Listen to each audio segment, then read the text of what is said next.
how to connect Wix to Facebook shop. So what you're gonna have to do is simply click on add apps, and then you're gonna have to simply search for Facebook shops by Go Data Feed. So simply search for Facebook. So let's see, Facebook shops, and then we're gonna have to simply install this on here. So as you can see, we have 14-day free trial. Then you're gonna have to upgrade to a paid plan.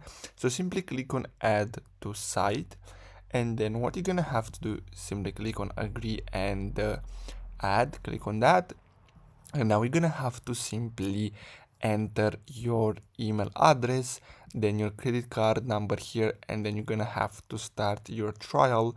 And basically after that, you're gonna be able to connect your Wix website to Facebook shop. So I hope you found this video helpful. Thanks for watching.